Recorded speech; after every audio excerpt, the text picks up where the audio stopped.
Hi, this is Little Dwarf playing games while rambling incoherently into the microphone.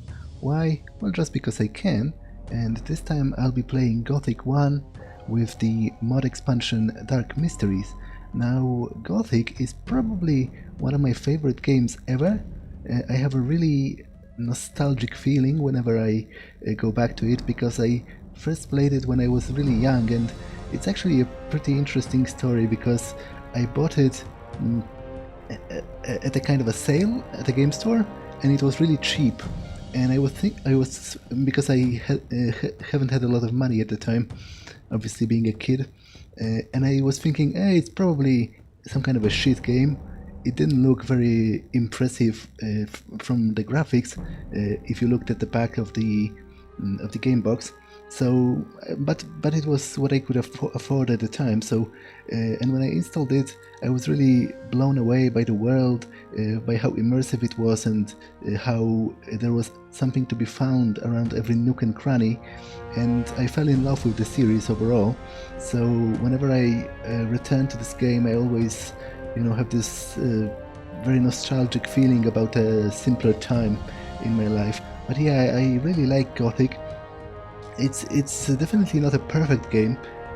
On the contrary, actually, I can very much understand all the people who dislike this game because it's very rough, it's very unpolished, and it's actually quite buggy and difficult to get on with if you don't have a lot of patience. But to me, what always sort of elevated this game and allowed it to, to transcend most of its flaws was the atmosphere, was the feeling you get from wandering into the woods at night, from hearing the wolves howling as you run away from them. And the score, by which I mean the music, is also very nice. And in general, just the feeling of this world was always something incredible to me, and the fact that it's so dense, the environments, like the world of this game isn't really that big, especially compared to some of the games, some of the more modern open world games. But this game is just so dense with details. There is something around every corner, a hidden cave, some items to be found, a hidden cache of treasure, and you can just wander around and you find something everywhere you turn. But it isn't so big and so expansive so that it makes you lost. You always know where you are because it's very characteristic. The terrain is easy to orientate yourself in. And what I also always loved about Gothic is that it doesn't really it doesn't really limit you, at least. When it does it in a very organic way. So there aren't any, well, maybe not any. There are only a couple of areas which are blocked until a certain point in the story. But most of the areas in the game you can actually wander into straight from the beginning. Now the problem is that you are usually too weak. Your character is too weak to actually survive. But it's a very organic form of limitation, because if you're smart enough, or if you use a smart enough tactic, or some kind of a clever plan, you can get into areas that you're not quote unquote supposed to be far earlier than you would have if you just follow the plot. And it gives you this feeling of freedom, this feeling of accomplishment when you find something that seems, far above your level, as it were. Now, I know this game very well, and it has a lot of fans, but I will be playing with the Dark Mysteries expansion because I don't really think it's that well known outside of Poland, where it was developed, and I really think it deserves a sort of wider recognition. Now, Dark Mysteries is an expansion for Gothic 1 in the same vein as the Night of the Raven was the expansion for Gothic 2, so it isn't a standalone story. It doesn't replace the story of the first game, but rather it's sort of intertwined with the story of the first game. It has meeting points, and it's sort of it's sort of interwoven in between the original quests, so it is literally an expansion over the first game. So you get everything that there was in the first game and more. Now, while it is not perfect by any stretch of the imagination, I think it succeeds in like one of the most important things I already talked about. Like, it enhances, at least to me, the feeling of the world and the feeling of detail. There are a lot of new locations which are very neatly woven into the original game world, to the point that you sometimes can't even really tell if this is an original location or whether it was something that was in the game from the start.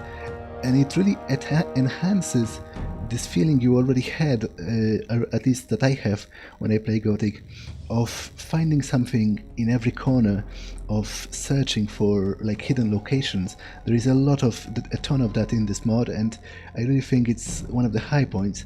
The story is pretty decent as well, although I have to warn you that because it's a Polish mod, the English translation is pretty subpar. Like you can really tell that whoever translated this mod from Polish into English didn't really have that great of a grasp of the English language, and you can see it stumble pretty often when it tries to translate some of the more descriptive phrases, because to be honest, the main quest line of this mod is actually pretty epic. It's pretty like high in scope, and the characters there in the original Polish version, they tend to use very colorful phrases, very verbose language, and it doesn't really translate well at all. Like you can see, you'll be able to see quite quickly that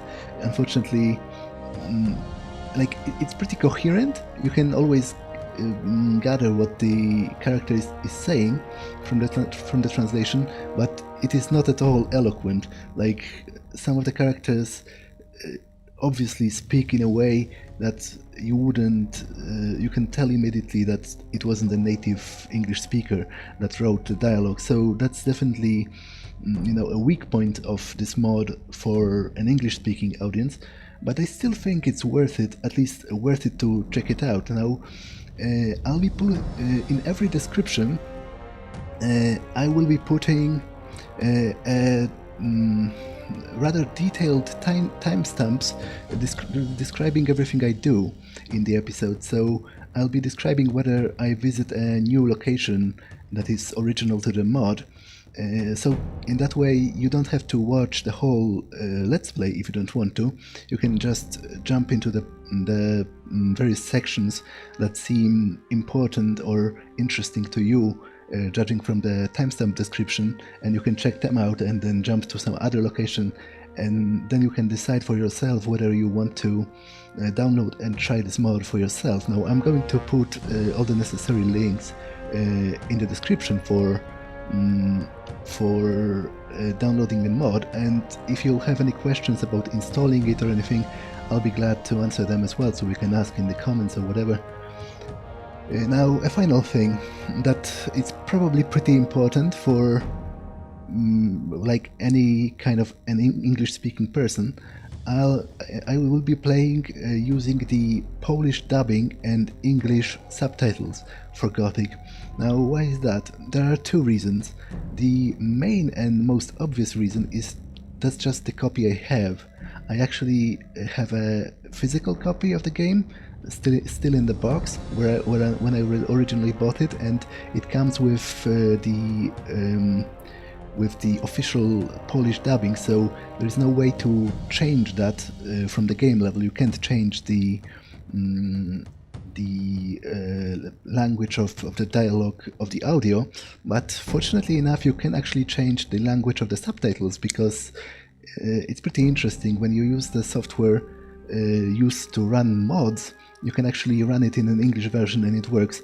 So that's like you have the dialogue, the audio is still in Polish, or whatever version you have. Like I can imagine if I had a German version, it would be German, but in my it's Polish.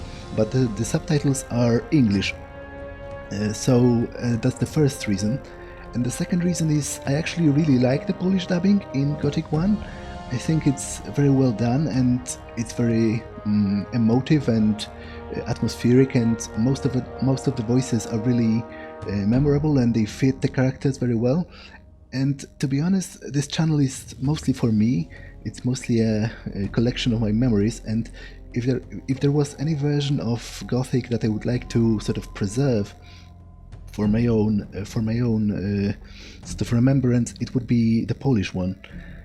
Now, I know it's a little bit of an inconvenience, or perhaps even more than a little bit, but to be honest, because the mod doesn't have any kind of voice acting, if you want to follow the story of the mod, you'll still have to read the English subtitles for the mod dialogue lines, because they have no audio whatsoever. So if you're doing that, then you might as well, read the subtitles for the original game's dialogue as well. And if you are not interested in this game, then you can just pass. And I can totally understand that. As I said, I'm mostly doing that for myself, but that was actually probably even too long of an intro. So without further ado, let's just start with the game.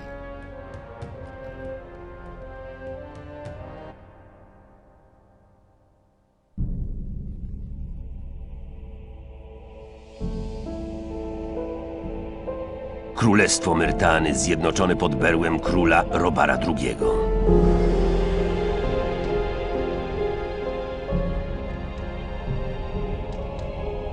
Podczas długich lat swego panowania Robar zdołał pokonać wszystkich wrogów królestwa.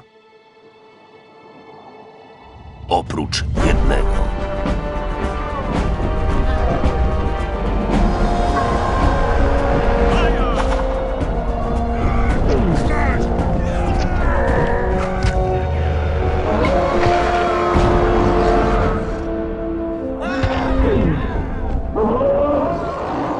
Wojna z orkami była niezwykle kosztowna, a cenę za nią miała ponieść niewielka grupa skazańców.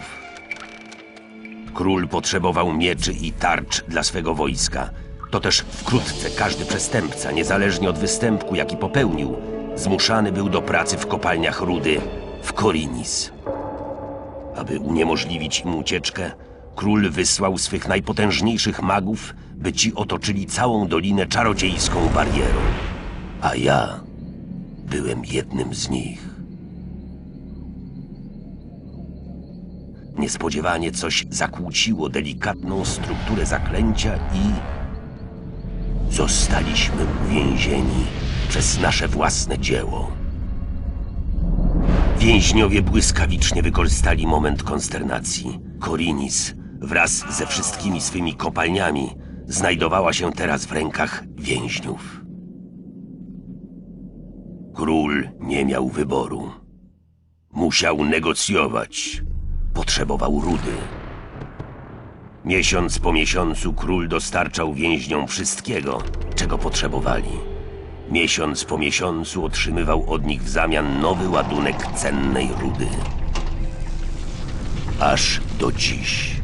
Na skraj urwiska sprowadzono kolejnego więźnia. Nie wiedział, co go czeka, a to właśnie on miał wszystko odmienić. W imieniu jego wysokości, króla Robara II, pana Werantu, skazuję tego więźnia na... Stać! Skazańcze, mam dla ciebie propozycję. Ten list musi dotrzeć do arcymistrza kręgu magów ognia. Marnujesz czas. Sam będziesz mógł wybrać sobie nagrodę. Magowie dadzą ci wszystko, czego zażądasz. Niech będzie. Zaniosę wasz cenny list. Pod jednym warunkiem. Oszczędźcie mi reszty tej paplaniny. Jak śmiesz... Milcz! Dobra, zrzucajcie go!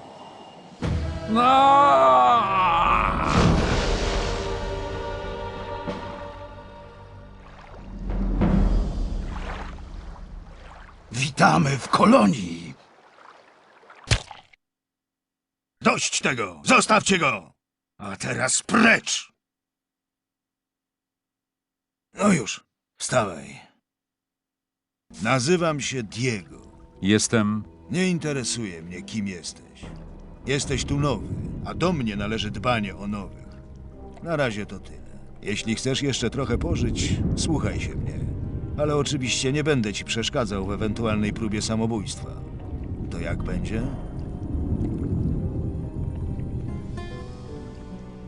Dobra, co powinienem wiedzieć o tym miejscu? Nazywamy je kolonią. Wiesz już, że wydobywamy rudę dla króla. Cóż, w każdym razie tak robią ludzie ze starego obozu. Wewnątrz bariery powstały 3 obozy. Największy i najstarszy jest tak zwany Stary Obóz. Jak dostanę się do starego obozu? Podążaj tą ścieżką. Stary Obóz to najbliższe, mniej więcej bezpieczne miejsce, jakie napotkasz po drodze. Pomiędzy obozami kręci się wiele groźnych zwierząt. Radziłbym ci postarać się o jakąś broń. Gdzie mogę znaleźć oręż? Rozejrzyj się trochę w pobliżu opuszczonej kopalni. Na pewno znajdziesz tam coś przydatnego. Kopalnię nie trudno znaleźć. Leży parę metrów w dół kanionu. Dlaczego mi pomogłeś? Bo potrzebowałeś pomocy. Gdyby nie ja, Bulit i jego chłopcy mogliby cię wykończyć. A ja jestem zbyt miły, żeby się temu spokojnie przyglądać. W końcu przebyłem całą tę drogę po to, by złożyć ci propozycję. Propozycje? Tak. Po tym zajściu z Bulitem i jego ludźmi powinieneś się domyślić, że przyda ci się ochrona. Każdy, kto tu trafia, ma wybór. W kolonii są 3 obozy i w końcu będziesz musiał do któregoś dołączyć. Jestem tu, by udowodnić wszystkim nowym, że najlepszym miejscem dla nich będzie stary obóz.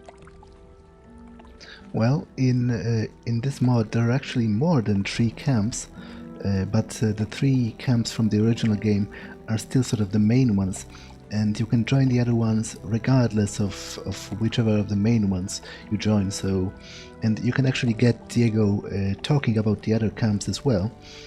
But I think it's during the second conversation you have with him when he's back at the old camp, when you meet him the second time.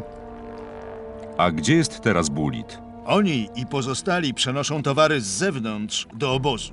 Tam go znajdziesz. Ale jeśli chcesz z nim walczyć, radzę ci uważać. To doświadczony wojownik. Mam list do arcymistrza magów ognia. Czyżby? Jakiś mag dał mi go, zanim mnie tu wrzucono. Twoje szczęście, że nie mogę się więcej pokazywać u magów. Ktoś inny mógłby ci poderżnąć gardło za taki list. A to dlatego, że magowie hojnie opłacają swoich kurierów. A większość z tutejszych ludzi nic nie posiada. Na twoim miejscu trzymałbym język za zębami, aż do chwili, gdy spotkasz któregoś z magów. Chociaż wątpię, żeby ci się udało. Dlaczego? Magowie mieszkają w zamku, w starym obozie. Tylko ludzie Gomeza mają tam wstęp. Kim jest Gomez? Gomez jest najpotężniejszym z magnatów kierujących handlem rudą. To on rządzi w starym obozie i ma najwięcej do powiedzenia w całej kolonii. Załóżmy, że chciałbym dołączyć do jego ludzi. Co powinienem zrobić? Przy bramie do zamku znajdziesz człowieka imieniem Torus. Powiedz mu, że Diego cię przysłał. Well, so that was the first conversation with Diego here. As you can probably tell, it told you sort of the most basic Dzięki za information. pomoc. Spotkamy się w starym obozie.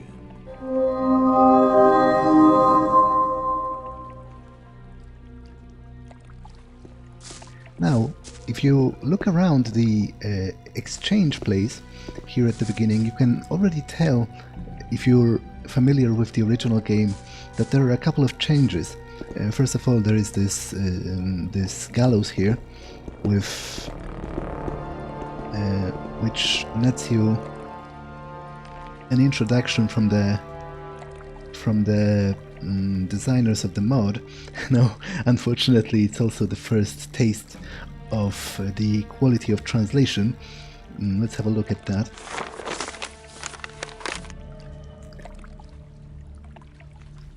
Yeah, I don't really know how it was in the original game, but somehow I don't feel like Khan is the proper name for someone being sent to work in this colony, but it isn't by any stretch the worst mistake in this little note here.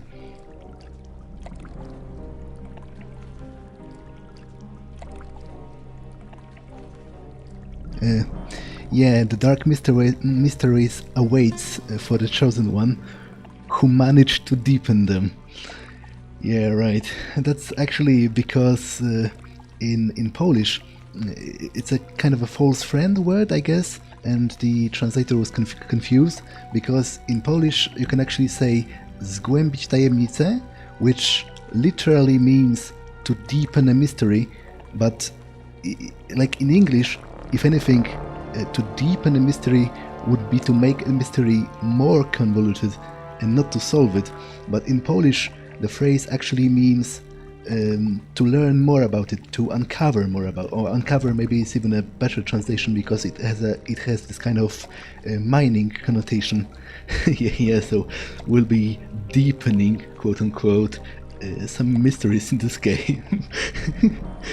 Now, whenever I'll be able to, I'll try to explain what I think went wrong with the translation, just because I think it might be interesting to see how, a person from another country speaking another language, what kind of problems they might have with the English language and what kind of mistakes they are most common to make.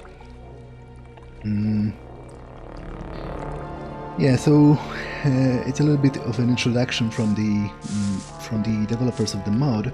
Now, as you can see, you also have the letter to the Magicians of Fire, and it says that the seal must not be opened.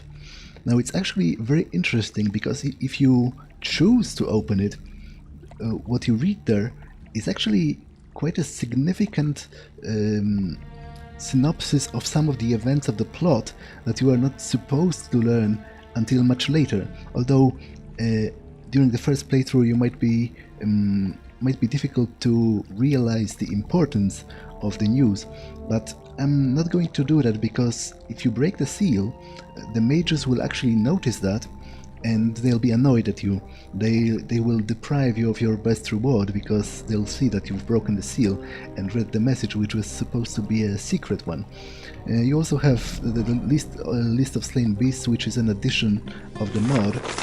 It basically keeps track of your kills.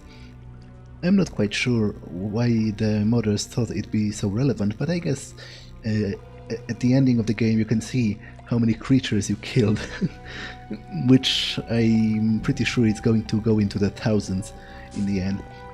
Now, another change, you can see that there are two guards here.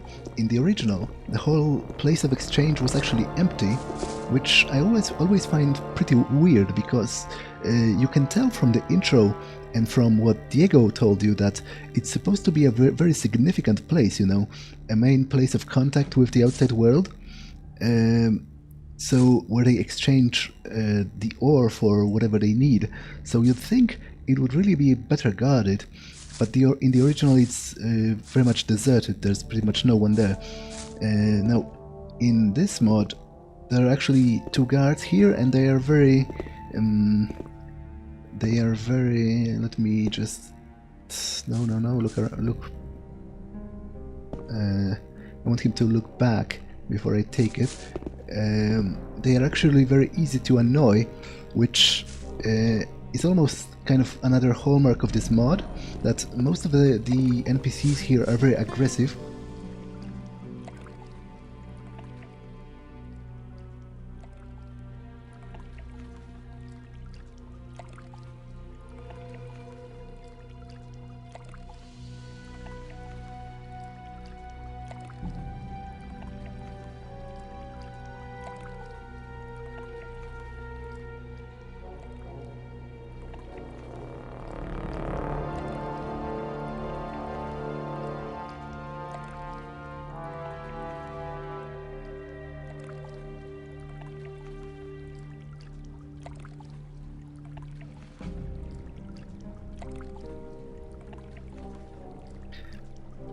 Yeah, so most of the NPCs here are actually very aggressive and very easy to provoke, which actually makes a lot of sense to me, because obviously it's a penal colony, and even though the intro made it clear that at this stage pretty much every criminal ends up in here, so you don't have only serious criminals, you have presumably everyone who've ever committed any kind of minor crime, but I suppose the original core of the convicts here are probably serious criminals like murderers, rapists or whatever, so it makes total sense for them to be, you know, rather tough guys and not to talk, not to take, back-talking them slightly.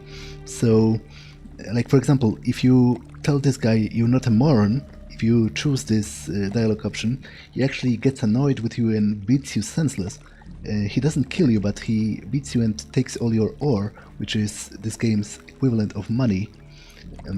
So I'm not going to do that for now, although there is a moment of catharsis later in the game when you get powerful enough you can go back and kill all the guards and all the guys who were ever,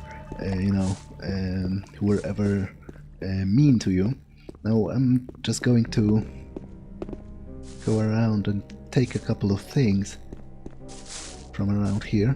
As you can see, you can't go too close to the edge of the barrier because you can literally get electrocuted to death.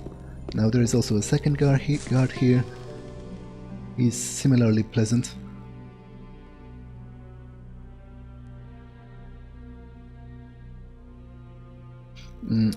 He also beats you if you interrupt him, which serves as a stark reminder of what kind of place this is. Not really a welcoming one. And it really, as I said, makes sense.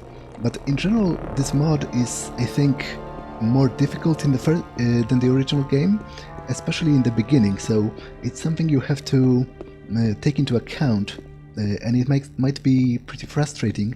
You'll actually see, I'll probably lose the first fight in this mod, which is just around the corner. But first, let's talk to this guy. Czym się tutaj zajmujesz? Dbam o to, by nikt niepowołany nie dostał się w pobliże miejsca wymiany, zwłaszcza ci bandyci z nowego obozu. Hej, to ciebie dziś zrzucili tutaj, co? Zgadza się. W takim razie uważaj na ludzi z nowego obozu. Ja jestem ze starego obozu, tak jak wszyscy, których widziałeś na miejscu wymiany. Zakładam, że rozmawiałeś już z Diego. Tak, rozmawiałem. To dobrze, zatem wiesz już mniej więcej co i jak. Dlaczego mam uważać na ludzi z nowego obozu?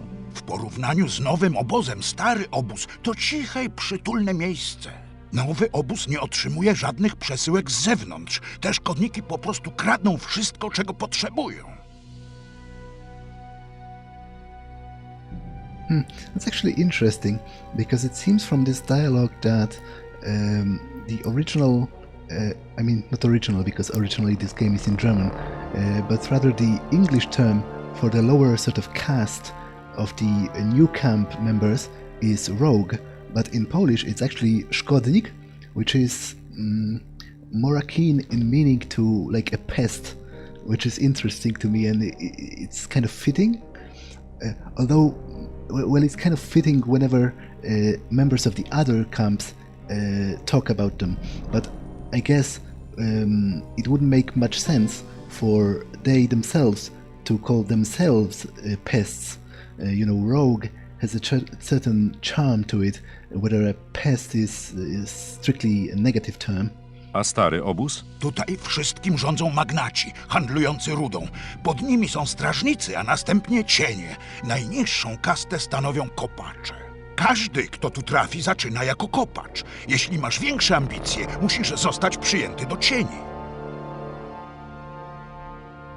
Kiedy tutaj wylądowałem, jeden z waszych uderzył mnie w twarz. Robią tak z wszystkimi nowymi. Mówią na to chrzest wody. Rozumiem. Czy w starym obozie jest wielu takich zawadiaków? Jest kilka czarnych owiec, ale nie zrobią ci krzywdy, jeśli zapłacisz im za ochronę. That's also interesting, because it seems, again, the English term for whatever bullet did to us is called the standing godfather. in the English version, which I don't quite get the significance of, but in Polish it was translated as chrzest wody, which is literally the baptism of water, which has a nice ring to it because one is it has a connotation with the pool that you fall into, water, but also baptism denotes some kind of an ordeal, some kind of a ceremony almost. So I think it's really a better translation. Although I wonder now what's the original German term, because again, this game is originally German, so English isn't really the original version, it's just another translation, much as Polish is. If there are any guys here watching who played the original game in German, I would be very much interested to learn what was the original German name and the meaning of the name of whatever bullet did to us. Widziałem, jak spuszczano tutaj jakąś kobietę. Cóż, magnaci dostają wszystko, czego zapragną. Chcesz powiedzieć, że król wymienia kobiety na rudę? Naturalnie one też trafiają tutaj prosto z więzienia. Gdyby Gomez nie ściągnął ich tutaj, dalej gniłyby w jakimś lochu. Sam już nie wiem, co jest dla nich gorsze. Yeah, I don't know what's worse either, to be honest. Potrzebuję broni. Rozejrzyj się trochę przy zamkniętej kopalni w głębi kanionu. Na pewno coś tam znajdziesz. Tylko nie wdawaj się w poważne bójki uzbrojony w głupi kill-off. To bardzo ciężka i nieporęczna broń. Niedoświadczony wojownik powinien posługiwać się nim tylko w ostateczności. Postaraj się dotrzeć do starego obozu w jednym kawałku. Okay, let's go back down and actually equip a weapon, because there's a fight coming.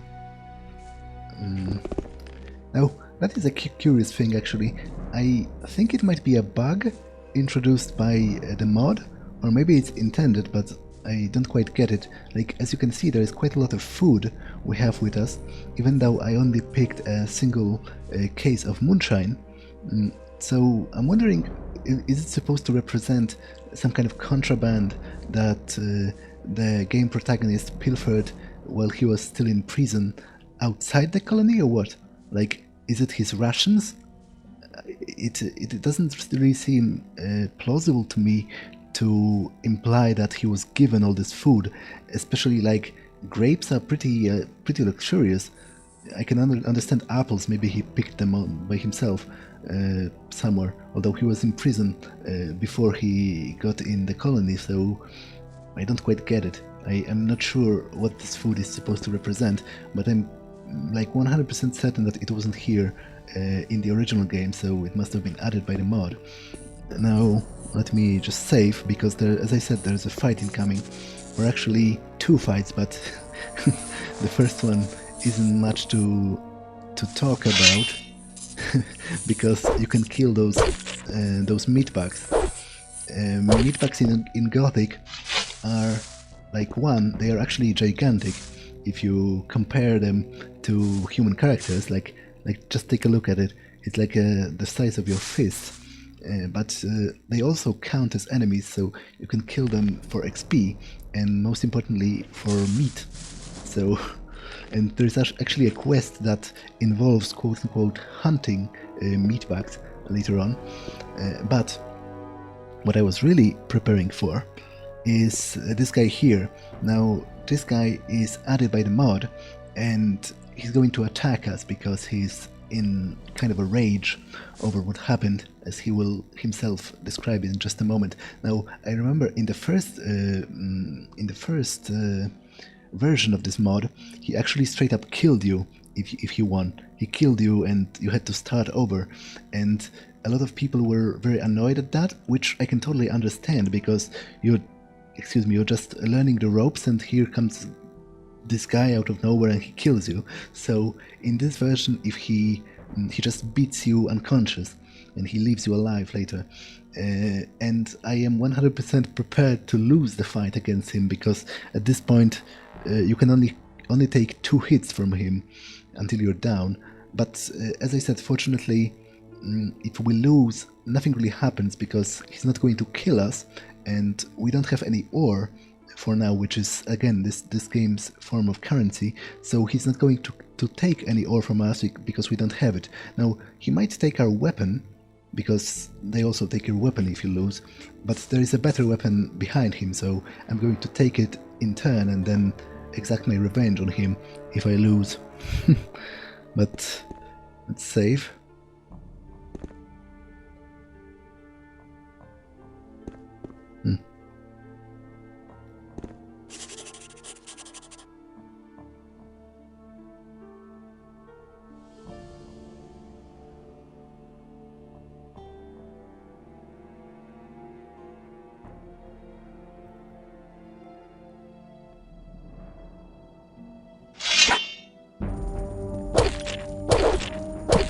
Nigdy więcej tego nie próbuj! Yeah, my keyboard Nie masz kind of jammed, rudy? so Ty biedny I głupcze. I Złaź didn't mi even z have a drogi, chance. człowieku! Didn't even have a chance to react. I really hoped I would have done better, because I can actually beat him from time to time if I'm really lucky, but this time it wasn't really the best display.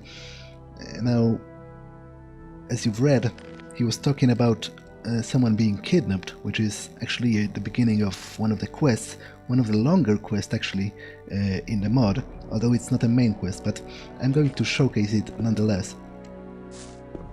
I'm actually going to probably do every quest in the game, just to showcase them all.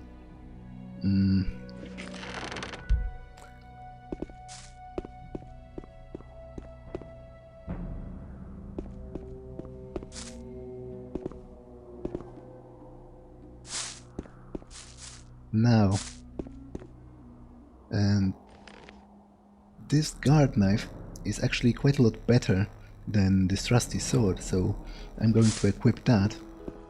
And I'm going to beat the guy just because I can, although it's a little bit risky, so because he can still take me down again in 2 swings, so the best thing to do is to attack him from behind like a true criminal.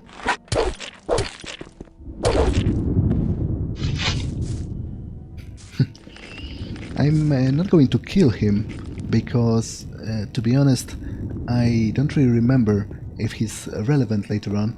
I don't think so, and even if he is, then he's not essential. Pożałujesz tego! But maybe he has some kind of additional dialogue lines when we finally learn who was kidnapped. You know, the person he was talking about. Here comes the first proper monster, a mole rat, which is an iconic creature. One of the iconic creatures for the Gothic series, the other being a scavenger, which is kind of a featherless bird.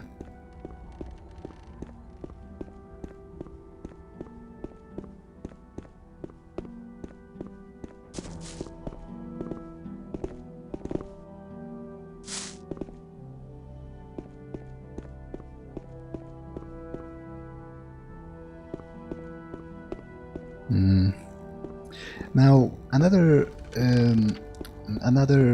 advice for you if you're going to play this mod, or to be honest, this game at all, in general, regardless of any kind of mods, you probably shouldn't save all of your games in one save spot, because it can get corrupted, or some quest can get bugged, and then you'll be stuck. So it's best to change your save slots.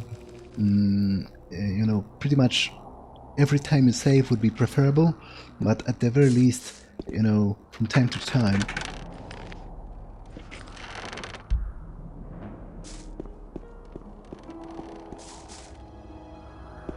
Now over here, you can actually see shortly the first, like a little bit major, maybe not major, but a little bit more of a significant addition by the mod. In the original game, this area was just an empty plateau that you take care of the monsters first. In the original game, this area was just an empty plateau, but as you can see, in the mod it's actually inhabited, and we'll visit the hut short enough, but I mean soon enough. But first, let me clear the monsters.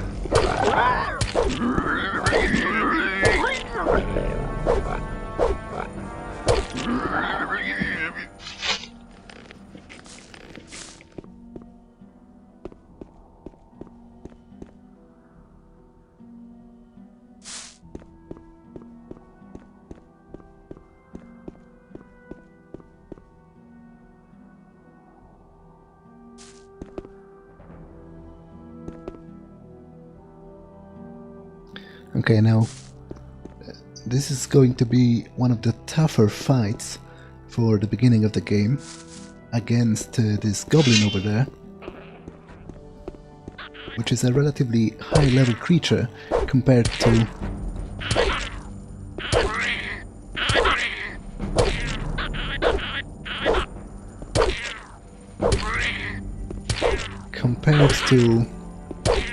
the scavengers and the mole rats. You can tell by the amount of hits it took me to take care of it. Yeah, so as you can see, there is a small hut here and an alchemy table, because this area is actually the home of the alchemist. Or I guess he's initially called the Old Hermit, but you learn that he's really an alchemist. So let's talk to him.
Now, the alchemist is also part of a pretty not significant, but pretty extensive, that's the word, quest chain in the mod.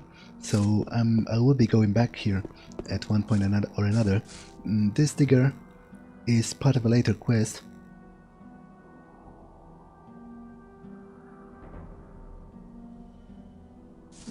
So there isn't much to do with him for now. But you can't, like, if you killed him, you could have problems later on, so it's better not to do it. Now, there is also a hidden satchel here in the bushes, which is one of the, like, it's one of the examples of what I was talking about.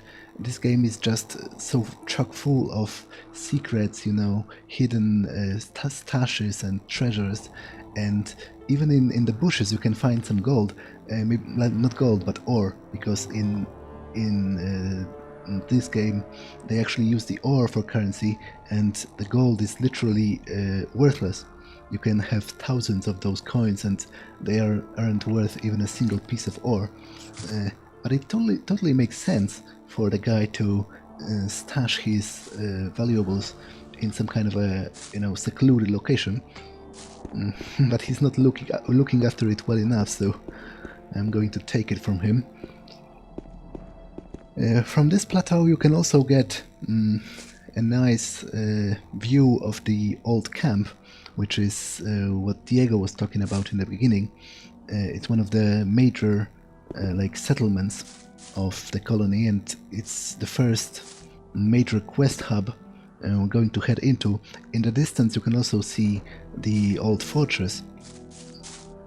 Unfortunately, this game being an older game, the draw distance isn't really too great. I was considering installing some kind of a graphical upgrade, but in the end I looked around and I didn't really find them convincing.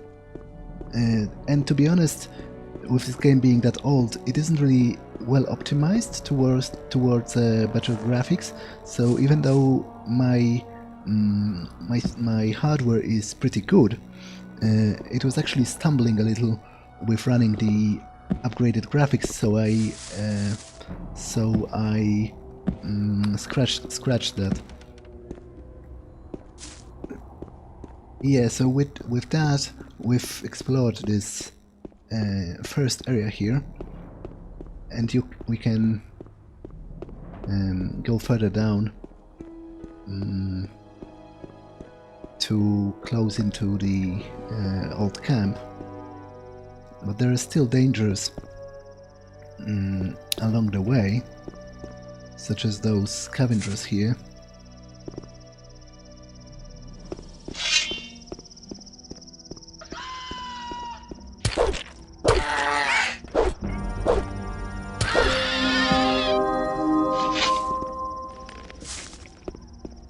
And we've had our first level up. Now, if you're not familiar with Gothic, you might find it interesting how leveling up works in this game. So let me bring the attribute screen. Just wait a second. Yeah, so as you can see, I'm level 1. But what's curious about this game, and what you might not be used to, is that the only statistic that increases on its own when you level up are hit points. So basically the amount of hits you can endure before being killed. That increases on its own whenever you level up. But all the other attributes, such as strength, dexterity, mana, skill with weapons, lockpicking, whatever, you need to actually learn them, but you don't do that by opening some kind of a skill menu. Instead, you need to actually locate a teacher inside the game world and convince him, whether it be by paying him or doing a quest for him, or just by talking sometimes, convince him to teach you a certain attribute. And not all of the teachers teach all the things. So, for example, one teacher may teach you one-handed weapons and another two-handed weapons. So you need to search and to make a mental list of the trainers and look around for the skills that you want to master. You can't just open a menu and put points into it. Now, what you use to upgrade those skills are the learning points. You get 10 learning points per every level. And I think in the mod, at the very least, there are a couple of other ways, a couple of other niche ways of getting learning points, but most of them come from levels. Okay, let's take care of this other scavenger.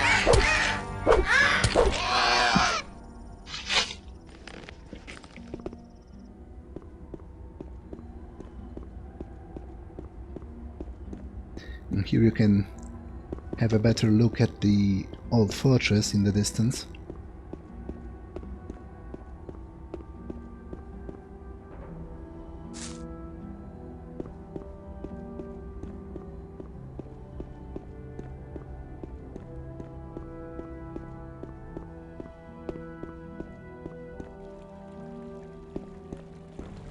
Now, over here, this guy, who you can see in the distance there, is another character added by the mod, and he's going to actually exact a toll from you by extorting or from you to let you pass. So, and if you don't pay, he's going to beat you and take your ore regardless. So armed with that knowledge, I'm going to just avoid him for now. In addition to being an extortionist, he's also a dirty kill stealer, because if you fight the scavengers here, it's most likely that he's going to kill them. If you're not quick enough, in fighting them yourself, he's going to take out his bow and actually kill them, which deprives you of the XP, which is quite rude. So you better be quick. Now, there's an interesting location here, which is a sort of underwater cave. Now, unfortunately, both in the original game and in this version of the mod, there is nothing here, which is really a waste because it's really a cool location. But there is a pretty significant item here in the newest version of the mod, but unfortunately the newest version doesn't have an English translation, so it would be pretty pointless to play it on an English-speaking channel. Maybe not pointless, but ill-advised. But nonetheless, this location is still worth remembering because actually in Gothic 2 there is also a very powerful item here. So it's good to remember that this place exists.